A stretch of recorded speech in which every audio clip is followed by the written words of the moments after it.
ആകാശവാണി. നമസ്കാരം. പ്രാദേശിക വാർത്തകൾ വായിക്കുന്നത് സുധിൻ സൈനുദ്ദീൻ.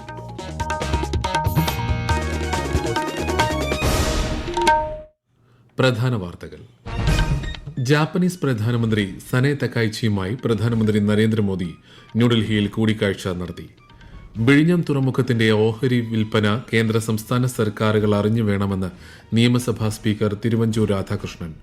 ഓഹരി കൈമാറ്റം വിദേശ കമ്പനിയുടെ ആധിപത്യത്തിലേക്ക് വഴിവെക്കുമെന്ന് പ്രതിപക്ഷ നേതാവ് പിണറായി വിജയൻ. +1 മെറിറ്റ് പ്രവേശനം നാളെ പൂർത്തിയാകും. ഉയർന്ന ഓപ്ഷൻ നിലനിർത്താൻ ഇനി അവസരമില്ല. 29ാമത് ദേശീയ ഇ ഗവേണൻസ് സമ്മേളനം ഇന്ന് സമാപിക്കും. കേന്ദ്രമന്ത്രി ജിതേന്ദ്ര സിംഗ് പുരസ്കാരങ്ങൾ സമ്മാനിക്കും. സംസ്ഥാനത്ത് ഒറ്റപ്പെട്ട ശക്തമായ മഴ തുടരും. 3 ജില്ലകളിൽ ഇന്ന് മഞ്ഞ ജാഗ്രത. മത്സ്യബന്ധനത്തിന് വിലക്ക്. ലോകകപ്പ് ഫുട്ബോൾ പ്രീ ക്വാർട്ടറിൽ കടന്ന് USA. നോക്കൌട്ടിൽ ഇനി സ്പെയിൻ ഓസ്ട്രിയ പോരാട്ടം. വാർത്തകൾ വിശദമായി. ജാപ്പനീസ് പ്രധാനമന്ത്രി സനെ തകായിച്ചിയുമായി പ്രധാനമന്ത്രി നരേന്ദ്രമോദി ന്യൂഡൽഹിയിലെ ഹൈദരാബാദ് ഹൌസിൽ കൂടിക്കാഴ്ച നടത്തി. ഇന്ത്യ ജപ്പാൻ വാർഷിക ഉച്ചകോടിയിലും ഇരു നേതാക്കളും പങ്കെടുക്കും. ഉച്ചകോടിയിൽ പങ്കെടുക്കുന്നതിനായി ഇന്നലെ ന്യൂഡൽഹിയിലെത്തിയ ജപ്പാൻ പ്രധാനമന്ത്രിക്ക് ഇന്ന് രാവിലെ രാഷ്ട്രപതി ഭവനിൽ ഔദ്യോഗിക സ്വീകരണം നൽകിയിരുന്നു. പ്രധാനമന്ത്രി നരേന്ദ്രമോദിയും ചടങ്ങിൽ പങ്കെടുത്തു. പരസ്പര താൽപര്യമുള്ള പ്രാദേശിക ആഗോള വിഷയങ്ങളിൽ കാഴ്ചപ്പാടുകൾ പങ്കുവയ്ക്കാൻ വാർഷിക ഉച്ചകോടി അവസരമൊരുക്കും. നിരവധി ധാരണാപത്രങ്ങളും ഒപ്പുവച്ചേക്കും.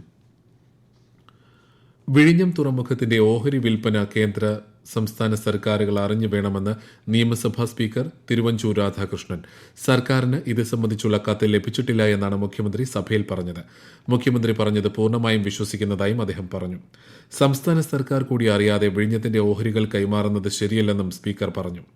അതേസമയം ഓഹരി വിൽപ്പന അംഗീകരിക്കാനാകില്ലെന്ന് CPIM സംസ്ഥാന സെക്രട്ടറി MV ഗോവിന്ദൻ കണ്ണൂരിൽ പ്രതികരിച്ചു. വിഴിഞ്ഞം തുറമുഖത്തിന്റെ ഓഹരി കൈമാറ്റം വിദേശ കമ്പനിയുടെ ആധിപത്യത്തിലേക്ക് വഴിവെക്കുമെന്നും ഇതിന് സംസ്ഥാന സർക്കാർ വഴങ്ങരുതെന്നും പ്രതിപക്ഷ നേതാവ് പിണറായി വിജയൻ. വീര്യം കുറഞ്ഞ മദ്യത്തിന്റെ നികുതി ഇളവ് കൊണ്ട് നാടിനും സർക്കാരിനും നേട്ടമില്ലെന്നും ലാഭം മദ്യ കമ്പനികൾക്ക് മാത്രമാണെന്നും ശ്രീ പിണറായി വിജയൻ തിരുവനന്തപുരത്ത് പറഞ്ഞു. +1 ഏകജാലക സംവിധാനത്തിലൂടെ മെറിറ്റ് വിഭാഗത്തിലുള്ള മൂന്നാമത്തേതും അവസാനത്തെയും ഘട്ട അലോട്ട്മെന്റ് ലഭിച്ചവരുടെ പ്രവേശന നടപടികൾ നാളെ വൈകിട്ട് 5 മണിക്ക് അവസാനിക്കും. ഉയർന്ന ഓപ്ഷൻ നിലനിർത്താൻ ഇനി അവസരം ലഭിക്കാത്തതിനാൽ അലോട്ട്മെന്റ് ലഭിച്ച എല്ലാ വിദ്യാർത്ഥികളും ഫീസ് അടച്ച് സ്ഥിര പ്രവേശനം നേടണം. ഒന്നിൽ കൂടുതൽ കോട്ടകളിൽ പ്രവേശനത്തിന് അർഹത ലഭിച്ചവർ ഏറ്റവും അനുയോജ്യമായ കോട്ടയിലെ പ്രവേശനം തിരഞ്ഞെടുക്കണം. സപ്ലിമെന്ററി അലോട്ട്മെന്റ് സംബന്ധിച്ച വിവരങ്ങൾ പിന്നീട് പ്രഖ്യാപിക്കും. കണ്ണൂർ ജില്ലയിലെ പായം ഗ്രാമപഞ്ചായത്തിനെ ബാംബു ഇൻഡസ്ട്രിയൽ വില്ലേജാക്കി മാറ്റുന്നതിനായി നടപ്പാക്കിയ ഉർവരം പദ്ധതി ശ്രദ്ധേയമാകുന്നു. തൊഴിൽ രഹിതരായ വനിതകളെ ഉൾപ്പെടുത്തിയാണ് പദ്ധതി നടപ്പിലാക്കുന്നത്. കൂടുതൽ വിവരങ്ങളുമായി ആകാശവാണി കണ്ണൂർ ജില്ലാ പ്രതിനിധി KO ശശിധരൻ. മനോഹരമായ മ്യൂറൽ പെയിന്റിങ്ങുകൾ, ബാംബു മ്യൂറൽ ഡെക്കാപേജ് നിർമ്മാണം, മുളയിലും ഈറ്റയിലും മെടഞ്ഞ കുട്ടകൾ, കരകൗശല വസ്തുക്കൾ എല്ലാം ഏറെ ആകർഷകമാവുകയാണ്. പായം പഞ്ചായത്തിൽ താൽക്കാലികമായി തയ്യാറാക്കിയ ആർട്ട് ഗാലറിയിലാണ് ഇവ പ്രദർശനത്തിന് വെച്ചിരിക്കുന്നത്. വയനാട് ജീവൻ ജ്യോതിയുമായി സഹകരിച്ച് 2023 ബാരാപ്പുഴയുടെ കരകളിൽ 10 കിലോമീറ്റർ ദൂരത്തിൽ മുളകൾ നട്ടുപിടിപ്പിച്ചിരുന്നു. 26 ഇനങ്ങളിലായി 5000 മുളകളാണ് നട്ടത്. ഈ മുളന്തണ്ടുകൾ ഉപയോഗപ്പെടുത്തിയാണ് കരകൗശല വസ്തുക്കൾ നിർമ്മിച്ചത്. സെൻസസിന്റെ ഭാഗമായി വീടുകളിലെത്തിയുള്ള വിവരശേഖരണം പുരോഗമിക്കുന്നു. സംസ്ഥാനത്ത് ഈ മാസം 30 വരെയാണ് സെൻസസിന്റെ ആദ്യഘട്ട പ്രവർത്തനങ്ങൾ നടക്കുക. വീടുകളുടെ സെൻസസും പട്ടിക തയ്യാറാക്കലും ഈ ഘട്ടത്തിൽ നടക്കും. രണ്ടാം ഘട്ടമായ ജനസംഖ്യാ കണക്കെടുപ്പ് 2027 ഫെബ്രുവരിയിലാണ് നടക്കുക. ജയ്പൂരിൽ നടക്കുന്ന 29ാമത് ദേശീയ ഇ ഗവേണൻസ് സമ്മേളനം ഇന്ന് സമാപിക്കും. കേന്ദ്ര സംസ്ഥാന സർക്കാരുകളും മറ്റ് സംഘടനകളും നടത്തിയ പ്രവർത്തന മികവിന് കേന്ദ്രമന്ത്രി ജിതേന്ദ്ര സിംഗ് ദേശീയ ഇ ഗവേണൻസ് പുരസ്കാരങ്ങൾ സമ്മാനിക്കും. കേന്ദ്ര സംസ്ഥാനങ്ങളിലെ മുതിർന്ന ഉദ്യോഗസ്ഥർ, വ്യവസായ വിദഗ്ധർ, സ്റ്റാർട്ടപ്പുകൾ, അക്കാദമിക് സ്ഥാപനങ്ങളുടെ പ്രതിനിധികൾ എന്നിവർ പരിപാടിയിൽ പങ്കെടുക്കും. സംസ്ഥാനത്ത് വിവിധ ജില്ലകളിൽ ഒറ്റപ്പെട്ട ശക്തമായ മഴ തുടരുമെന്ന് കേന്ദ്ര കാലാവസ്ഥാ വകുപ്പ്. കോഴിക്കോട്, കണ്ണൂർ, കാസർഗോഡ് ജില്ലകളിൽ ഇന്ന് മഞ്ഞ ജാഗ്രതയാണ്. കേരളം, ലക്ഷദ്വീപ് തീരങ്ങളിൽ ശനിയാഴ്ച വരെയും കർണാടക തീരത്ത് ഞായറാഴ്ച വരെയും മത്സ്യബന്ധനത്തിന് വിലക്കേർപ്പെടുത്തി. ഈ വാർത്തകൾ ആകാശവാണിയിൽ നിന്ന്. ആകാശവാണി വാർത്തകളും വാർത്താ അധിഷ്ഠിത പരിപാടികളും all India radio news Thiruvananthapuram YouTube ചാനലിലും all India radio news Thiruvananthapuram Facebook പേജിലും AIR News തിരുവനന്തപുരം ഇൻസ്റ്റഗ്രാം അക്കൌണ്ടിലും AIR News TVM X ഹാൻഡിലും ലഭ്യമാണ്.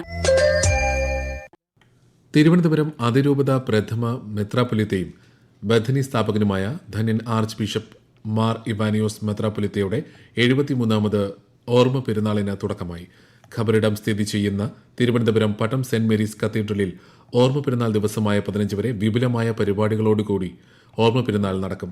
ഓർമ്മ പെരുന്നാളിനോടനുബന്ധിച്ച് ഈ മാസം 10-ന് റാന്നി പെരുന്നാട്ടിൽ നിന്നും ആരംഭിക്കുന്ന പദയാത്രയിൽ രാജ്യത്തെ വിവിധ ഇടങ്ങളിൽ നിന്നുള്ള സംഘങ്ങൾ ഒത്തുചേരും.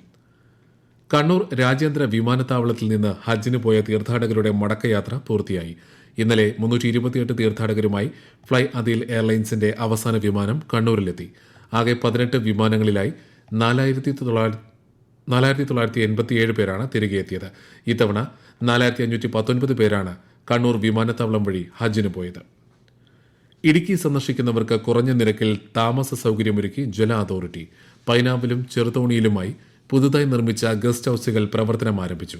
ആകാശവാണി ഇടുക്കി ജില്ലാ പ്രതിനിധി രതീഷ് കൃഷ്ണ തയ്യാറാക്കിയ റിപ്പോർട്ട്. ചെറുതോണിയിൽ AC സ്വീറ്റ് റൂമുകൾ, ഡബിൾ സിംഗിൾ റൂമുകൾ എന്നിവയ്ക്ക് പുറമെ 100 പേരെ ഉൾക്കൊള്ളുന്ന കോൺഫറൻസ് ഹാളും സജ്ജമാക്കിയിട്ടുണ്ട്. പൈനാവിൽ 3 AC സീറ്റ് റൂമുകളും ഡബിൾ റൂമുകളുമാണ് ഒരുക്കിയിരിക്കുന്നത്. 750 രൂപ മുതൽ 3000 രൂപ വരെയാണ് പ്രതിദിന നിരക്ക്. കോൺഫറൻസ് ഹാളിന് 10,000 രൂപയാണ് വാടക. നിലവിൽ ഓൺലൈൻ ബുക്കിംഗ് സൗകര്യം ലഭ്യമാക്കിയിട്ടില്ല. സംസ്ഥാന ജൂനിയർ ബോയ്സ് ഹോക്കി ചാമ്പ്യൻഷിപ്പിന് ഇന്ന് തുടക്കം. കൊല്ലത്ത് നടന്ന ജൂനിയർ ഗേൾസ് ഹോക്കി ചാമ്പ്യൻഷിപ്പിൽ എറണാകുളത്തെ 1-2 ഗോളിന് പരാജയപ്പെടുത്തി തിരുവനന്തപുരം ജേതാക്കളായി. ലോകകപ്പ് ഫുട്ബോളിൽ അവസാന 16ലേക്ക് മുന്നേറി USA. കളിക്കാരുടെ എണ്ണം 10 ചുരുങ്ങിയിട്ടും എതിരില്ലാത്ത 2 ഗോളിനാണ് ബോസ്നിയ ഹെർസഗോവിനയെ US പരാജയപ്പെടുത്തിയത്. ആകാശവാണി പ്രതിനിധി സുരേഷ് ബാബു തയ്യാറാക്കിയ റിപ്പോർട്ട്. തുടക്കം മുതലേ ആക്രമിച്ചു കളിച്ച USA മത്സരത്തിൽ മുൻതൂക്കം. ആദ്യ പകുതിയുടെ അവസാന മിനിറ്റിൽ ബോസ്നിയൻ പ്രതിരോധത്തിന്റെ പിഴവ് മുതലെടുത്താണ് ബലോഗൻ അമേരിക്കയെ മുന്നിലെത്തിച്ചത്. രണ്ടാം പകുതിയിൽ വിവാദപരമായ തീരുമാനത്തിലൂടെ ചുവപ്പ് കാർഡ് കണ്ട് ബലോഗൻ പുറത്തായതോടെ അവസാന അരമണിക്കൂർ അമേരിക്ക 10 പേരുമായാണ് കളിച്ചത്. ജൂലൈ 6-ന് സിയാറ്റിൽ നടക്കുന്ന പ്രീ ക്വാർട്ടറിൽ സെനഗലിനെ വീഴ്ത്തിയ ബെൽജിയമാണ് അമേരിക്കയുടെ എതിരാളികൾ. നേരത്തെ നടന്ന നോക്കൌട്ട് മത്സരത്തിൽ കോങ്കോയെ 1-2 ഗോളിന് പരാജയപ്പെടുത്തി ഇംഗ്ലണ്ടും പ്രീ ക്വാർട്ടറിൽ കടന്നു. ഇന്ന് അർദ്ധരാത്രി സ്പെയിൻ ഓസ്ട്രിയയും പുലർച്ചെ പോർച്ചുഗൽ ക്രൊയേഷ്യയും നേരിടും. വനിതാ 2020 ക്രിക്കറ്റ് ലോകകപ്പ് 2ാം സെമിഫൈനലിൽ ഇംഗ്ലണ്ട് ഇന്ന് ദക്ഷിണാഫ്രിക്കയെ നേരിടും. രാത്രി 11 മണിക്ക് മത്സരം ആരംഭിക്കും. ഈ മത്സരത്തിൽ വിജയിക്കുന്ന ടീം വരുന്ന ഞായറാഴ്ച നടക്കുന്ന ഫൈനലിൽ ഓസ്ട്രേലിയയെ നേരിടും. ഇന്ത്യ ഇംഗ്ലണ്ട് അന്താരാഷ്ട്ര 2020 ക്രിക്കറ്റ് പരമ്പരയിലെ ആദ്യ മത്സരം മഴ മൂലം ഉപേക്ഷിച്ചു. ആദ്യം ബാറ്റ് ചെയ്ത ഇന്ത്യ നിശ്ചിത ഓവറിൽ 7 വിക്കറ്റ് നഷ്ടത്തിൽ 189 റൺസ് നേടിയെങ്കിലും മഴ മൂലം മത്സരം തടസ്സപ്പെട്ടതിനാൽ ഇംഗ്ലണ്ടിന് ബാറ്റ് ചെയ്യാൻ അവസരം ലഭിച്ചില്ല. 5 മത്സര പരമ്പരയിലെ 2ാമത്തെ മത്സരം ശനിയാഴ്ച മാഞ്ചസ്റ്ററിൽ നടക്കും. രാജ്യത്തെ ഓഹരി വിപണികളിൽ നേട്ടം. സെൻസസ് 267 പോയിന്റ് ഉയർന്ന് 77,160-ലും നിഫ്റ്റി 73 പോയിന്റ് നേട്ടത്തിൽ 24,079-ലും വ്യാപാരം തുടരുന്നു. സ്വർണ്ണവിലയിൽ ഇന്ന് രാവിലെ വർധനവുണ്ടായെങ്കിലും പിന്നീട് വിലയിൽ ഇടിവ് രേഖപ്പെടുത്തി. രാവിലെ പവന് 1,680 രൂപ കൂടി 1,06,000 രൂപയായിരുന്ന സ്വർണ്ണവില 10 മണിയോടെ പവന് 560 രൂപ താഴ്ന്ന് 1,05,440 രൂപയായി. സ്വാതി തിരുനാൾ സംഗീത സഭയുടെയും ഗാന്ധിഭവന്റെയും ആഭിമുഖ്യത്തിൽ പത്തനാപുരം ഗാന്ധിഭവൻ തിയേറ്റർ ഇന്ത്യ കൂട് എന്ന നാടകം അവതരിപ്പിക്കും. തിരുവനന്തപുരം കാർത്തിക തിരുനാൾ ഓഡിറ്റോറിയത്തിൽ നാളെ വൈകിട്ട് 6 മണിക്കാണ് അവതരണം. സംസ്ഥാനത്ത് 7 പേർക്ക് കൂടി ഇന്നലെ ഷിഗല്ല രോഗബാധ സ്ഥിരീകരിച്ചു. കോഴിക്കോട്, മലപ്പുറം ജില്ലകളിൽ 3 വീതവും തിരുവനന്തപുരത്ത് ഒരാൾക്കുമാണ് രോഗബാധ. 146 പേർക്ക് ഡെങ്കിപ്പനിയും 30 പേർക്ക് എലിപ്പനിയും 11 പേർക്ക് മലേറിയയും ഇന്നലെ സ്ഥിരീകരിച്ചു. മയക്കുമരുന്നിനെതിരായ ഓപ്പറേഷൻ തൂഫാന്റെ ഭാഗമായി നടത്തിയ പരിശോധനയിൽ രാസലഹരിയുമായി കളമശ്ശേരിയിൽ നിന്നും 2 യുവാക്കളെ കൊച്ചി സിറ്റി പോലീസ് പിടികൂടി. ആലുവ എടത്തല സ്വദേശി സഹൽ, കളമശ്ശേരി സ്വദേശി ആഷിഫ് എന്നിവരാണ് പിടിയിലായത്. പ്രധാന വാർത്തകൾ വീണ്ടും. ജാപ്പനീസ് പ്രധാനമന്ത്രി സനെ തകൈച്ചിയുമായി പ്രധാനമന്ത്രി നരേന്ദ്രമോദി ന്യൂഡൽഹിയിൽ കൂടിക്കാഴ്ച നടത്തി. വിഴിഞ്ഞം തുറമുഖത്തിന്റെ ഓഹരി വിൽപ്പന കേന്ദ്ര സംസ്ഥാന സർക്കാരുകൾ അറിഞ്ഞു വേണമെന്ന് നിയമസഭാ സ്പീക്കർ തിരുവഞ്ചൂർ രാധാകൃഷ്ണൻ. ഓഹരി കൈമാറ്റം വിദേശ കമ്പനിയുടെ ആധിപത്യത്തിലേക്ക് വഴിവെക്കുമെന്ന് പ്രതിപക്ഷ നേതാവ് പിണറായി വിജയൻ.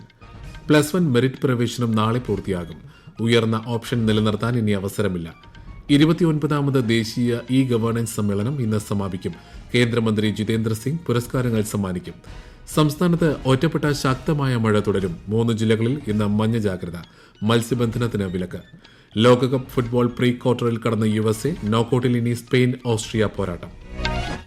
പ്രാദേശിക വാർത്തകൾ കഴിഞ്ഞു. അടുത്ത വാർത്താ പ്രക്ഷേപണം 12:50.